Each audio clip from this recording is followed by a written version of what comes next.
All right, time for a Monday morning roundup of today's top stories in the world of science with CTV's science and technology expert, Dan Riskin. Dan, welcome back from Arizona. I see you were away. Hope you had a great time. Had a lovely time. It's very warm there, apparently. I Yes. had no idea, but I've been enjoying some sun for sure. A dry heat, they say, right? It Yeah. is. It is. Okay, this is interesting, sort of a time shift topic here, but they're redefining the second to make it even more precise. Explain this one.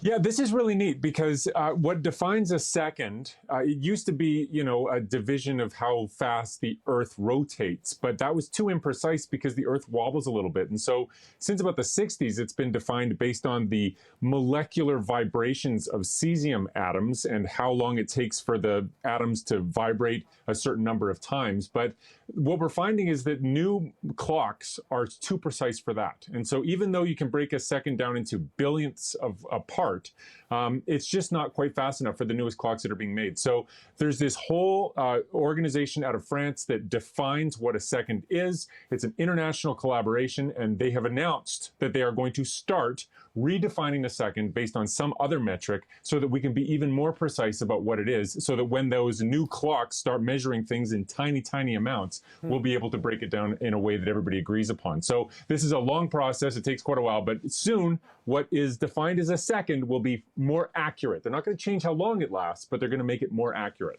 This could, I guess, could have ramifications for things like Olympic athletes and, timing things along those lines, right? Because they're getting so precise there. No, totally. It's not just about time, because the thing about the second is that all the other units are based on it. So Right. like what a kilogram is based on a second. What a Newton of force is based on a second. So when you adjust the second, you adjust every other thing you could possibly measure in the metric system. And so it's really a very big deal and has to be done correctly and only once. Okay, interesting, Dan. Let's move on to something truly ironic. Signs put up for the purposes of reducing traffic collisions end up causing them. Yeah, this is unreal. So if you've ever driven through the States, you may have gone past a sign that says something like, this year there have been 421 accidents on roads in the state. Be more careful, something like that, where it's got a number. And the idea is it's going to make people really think about accidents, and it's going to make them more careful. But it's backfired. When they did a study to look at whether those signs were effective, to try to calculate how many accidents were being prevented, they found that those signs were actually increasing the odds of an accident within 10 kilometers of when people saw the sign. So people see the sign, they start thinking about it, they get distracted from driving, and then they're 4.5% more likely to get in a car accident. So, I mean, we're talking tens of thousands of car accidents that are caused every year in the States because of those signs. So now all the states need to move away from that kind of signage and stick with simpler messaging, because you don't want to distract the drivers too much by giving them too many numbers. Right, I've thought about that before, so it's interesting that it actually got studied. Good to see. And before we let you go, Dan, you've got to tell us about this one-night stand spider. Yeah, so it's male spiders have it tough because sometimes they mate with the female and then she eats them. But we've just discovered a spider that has a trick for that, where after he mates with the female, he does this spring-loaded mechanism where he pushes against her and goes flying away really quickly. He's not flying, he's just jumping. But this is really cool because this spider's only 3 millimeters long, but it's jumping like at 66 centimeters a second. So I did the math, and if you did this, if it were a 6-foot-tall person, just to put this in human terms, you would be jumping at 1,400 kilometers an hour. So, I mean, if you've ever had a morning where you woke up and you thought, I don't really want to be here, I got to get out of here, you got nothing on this spider. This spider takes the cake. It's like a sex ejector. Okay, all right. Dan Riskin, always fascinating when we get these conversations with you. Last week it was Uranus. This week, the sex spider. Okay, so listen, thanks so much ejector. Again. I can't wait to see more about this. Maybe next week. We'll see what's coming up next. Anyway, in the meantime, have a great week, Dan. Talk to you soon. Thanks, you too. Take care.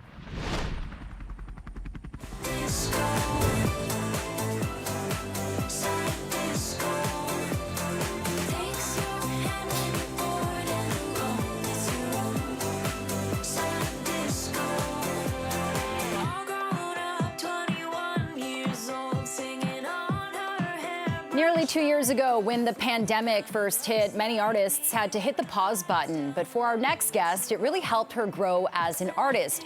She has accumulated over 1 billion global streams. Joining us now is MXMToon to talk about her new album, Rising, which is out on May 20th, as well as her North American tour, which is kicking off in Canada.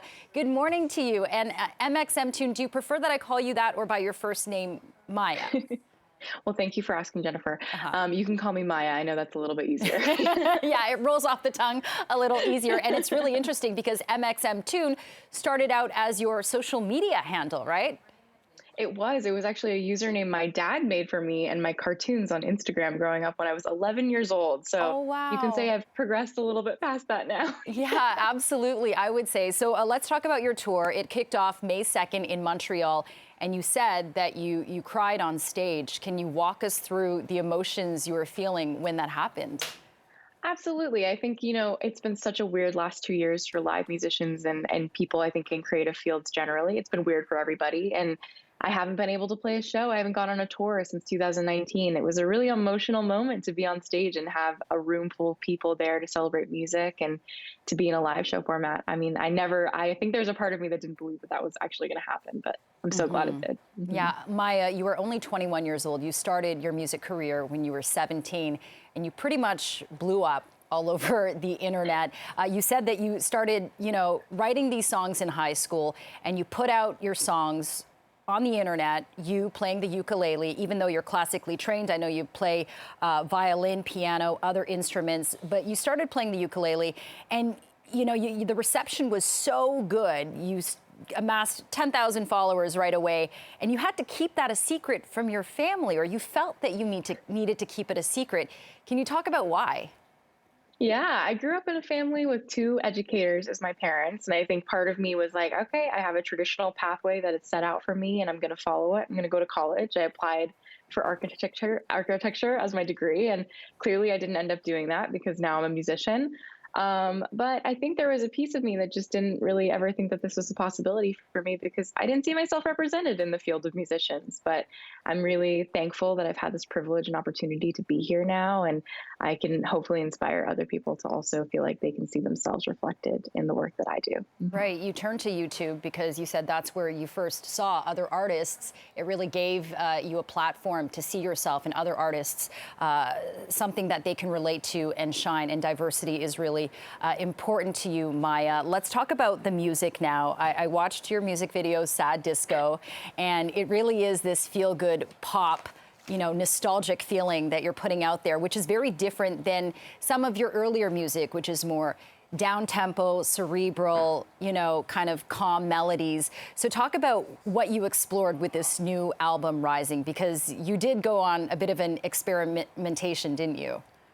Absolutely. I think, over the last 2 years, it's been such an important piece for all of us to find areas of our lives that we could find comfort in. And for me, that was returning back to the music that I listened to when I was 6 years old. And so that was like, rewatching Mamma Mia and listening to Hairspray the musical and kind of seeing, how could I intertwine all these things that I loved into the music that I can make. And Sad Disco is one of those songs, and you can see the music video right now. I think, it was such a celebration of the music that I grew up loving, and I'm so thankful to be able to make now. Yeah, and yet you say this album isn't taking you to become like the next kind of Ariana Grande type artist. This is just another kind of avenue for you to explore all your creative avenues, and there are certainly many. I know you're also a gamer, podcaster, activist. You've got a ton of projects, and you're all over social media.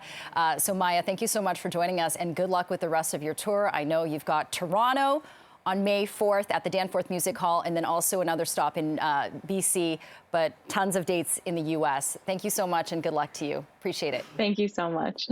Thank you.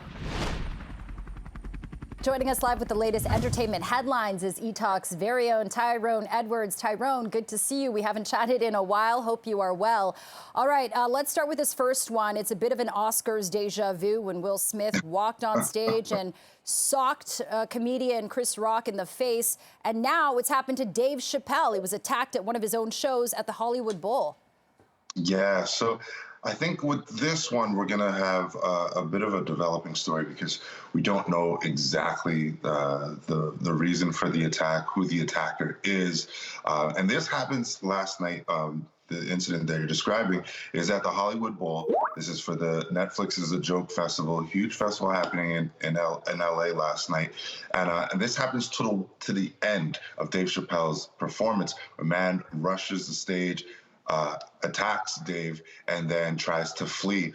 There's also video footage I was able to find a couple of minutes ago You can see the entire thing from a few different angles, but the man tries to flee. He gets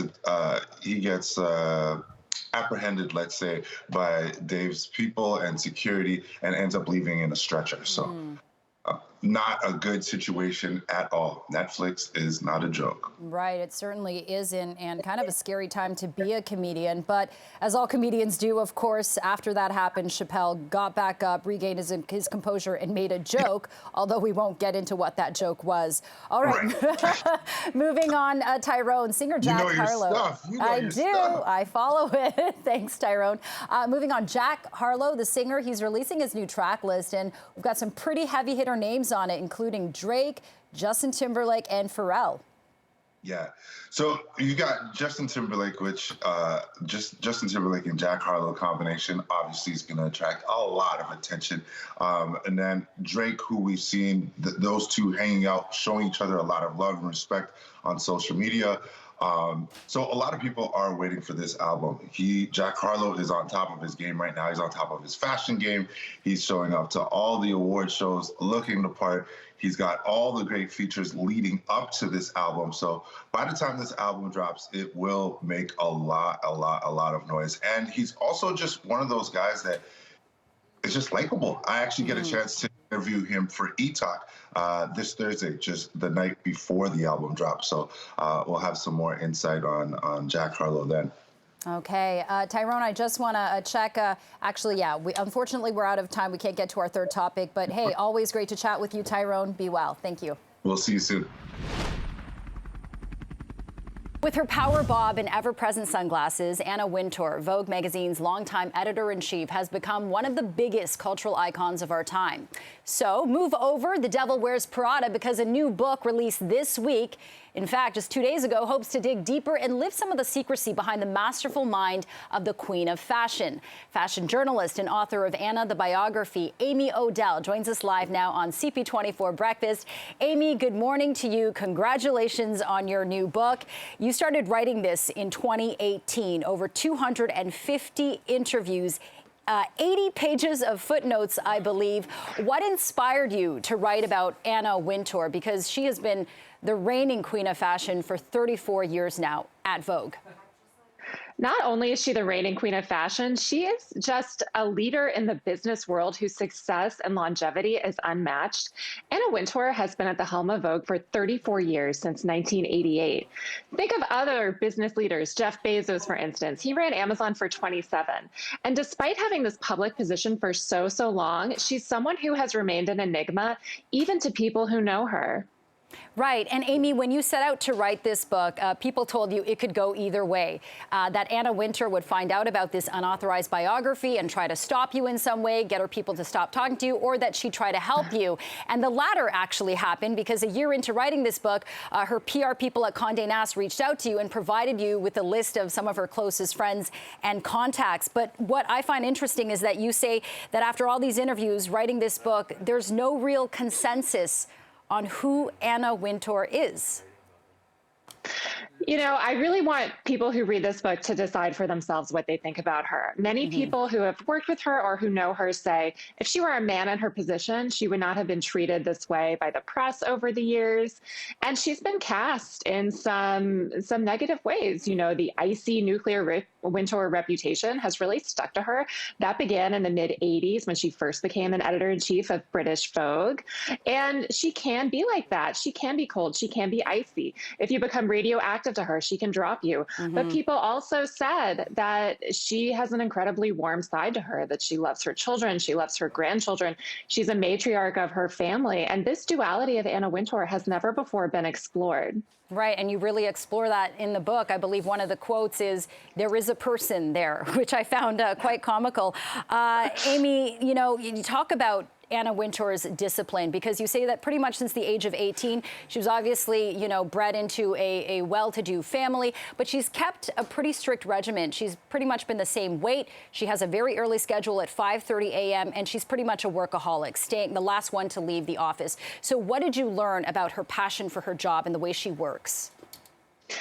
People say that she loves her job, that she gets up ready to work, that she is hungry, and she can get up before 5 a.m. in the morning. She can start emailing her team before 6, and they know that and they're prepared for that. And when they're in the office with her and she wants something done, she wants it done right away. She doesn't want to wait.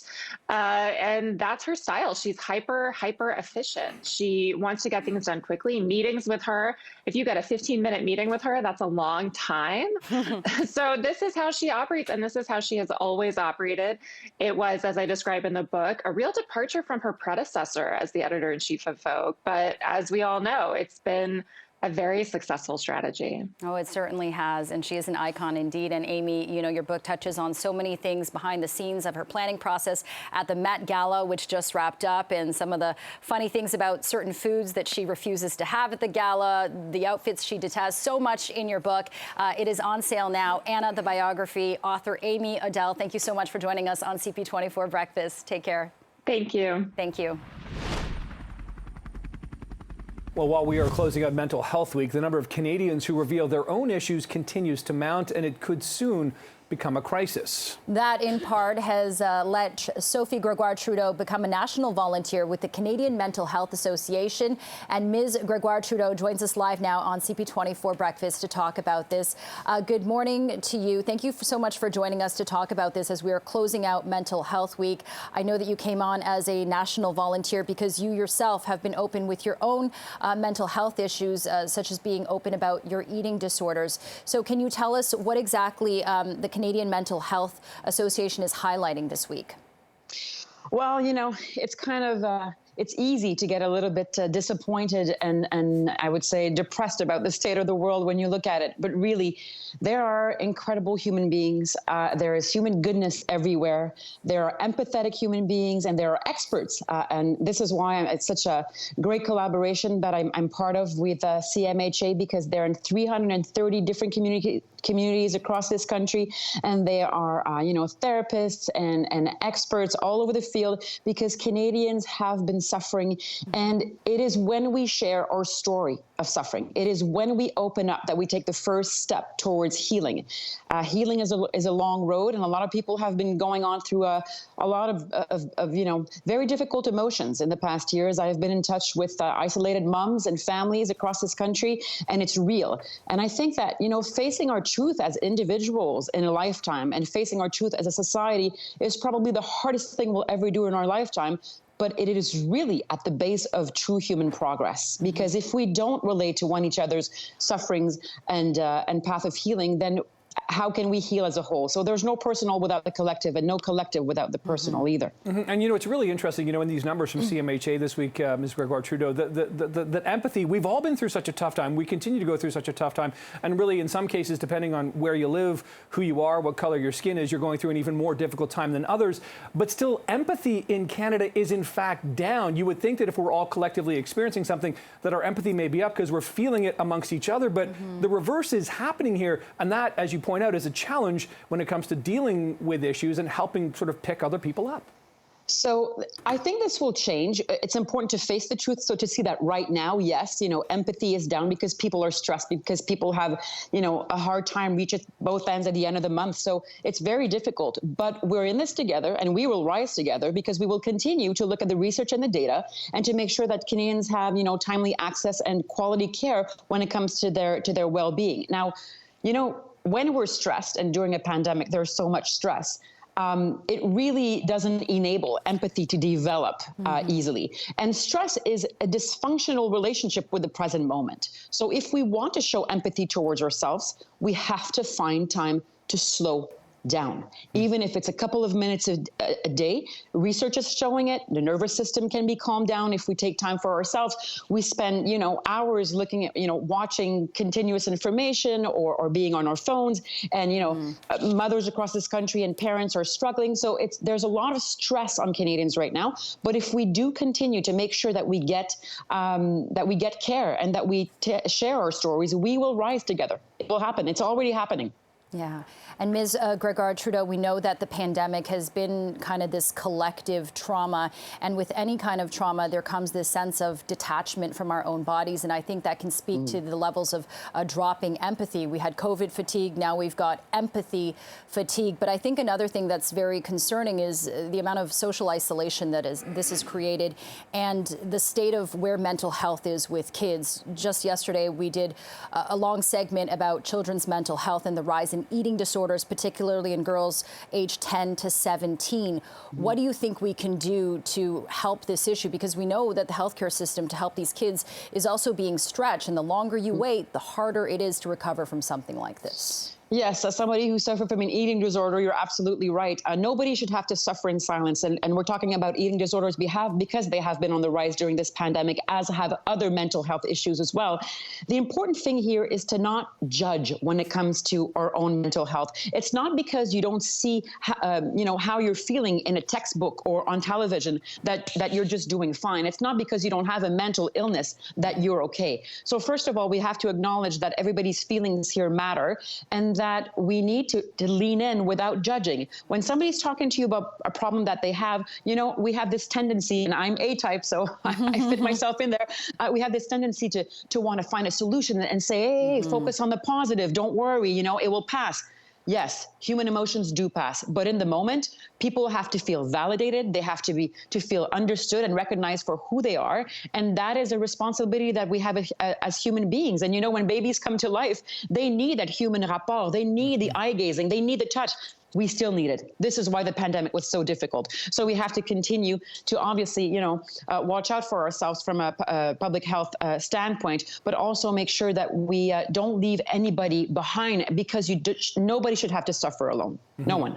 Now, of course, Ms. Gregoire-Trudeau, most people should know who you are. You're the Prime Minister's wife, and you live a high-profile, busy life. No. I'm not his wife. He's my husband. Okay, yeah, okay, good point. Very true, absolutely. He's your husband. Nice. But how do you slow down? You talk about slowing down, and I mean, in all seriousness, you talk about that. It's just not easy to do, and I would think with the kind of life you live, it's even more difficult. How do you do it personally? Well, personally, I do the work. First of all, because I do the work that I do, I feel very privileged and lucky to have the life that I do. So in order to take care of myself, because everybody has to do it, I try to slow down. I do lots of meditation and yoga. Even if it's 5 minutes a day, it does have a difference, and it does make a difference. And, we're all one trauma away from one another. I say this often because it is true that it takes one traumatic life event for your life to change, for your brain to react differently. And, I have 3 kids, so I raise them, hopefully, that they always know that we're all one trauma away from one another, and that everybody that you meet on your path can contribute to your full potential. So when it's time to give back, it comes naturally. You don't feel like you're the whole and the sole, instigator of your success or your flourishing or even your failure. Everybody contributes to everybody else's life. So we got to be in there to help one another. Yeah, I really like that saying, we're all one trauma away from each other, because that just instills this feeling of empathy, to know that we are so connected by just a small thing that could happen. Ms. Gregoire-Trudeau, I know that you're a mother of 3. I also have 3 boys myself. I'm curious to know, so it must be a busy household, I'm sure. How are you going to be celebrating Mother's Day this Sunday? Well, I'll be taking care of my mom. It's funny when you ask a mom, what are you going to do? Well, I'm going to take care of my mom. typical, the plate is full. But I hope I get cuddles and, little attentions from the kids. I won't ask for more than that, maybe some time outdoors altogether. I think we should celebrate all mothers across this country. It's been a very difficult time for families, and that we're all there for one another, and we have each other's backs, but also each other's minds and hearts as well. Okay, sounds great, like a good plan. Sophie Gregoire-Trudeau, national volunteer now with the Canadian Mental Health Association, and Justin Trudeau, the Prime Minister, is her husband. We appreciate your time this morning. Take care. Enjoy. Have a happy Mother's Day. Thank you. Yes, thank you. Be well, everybody.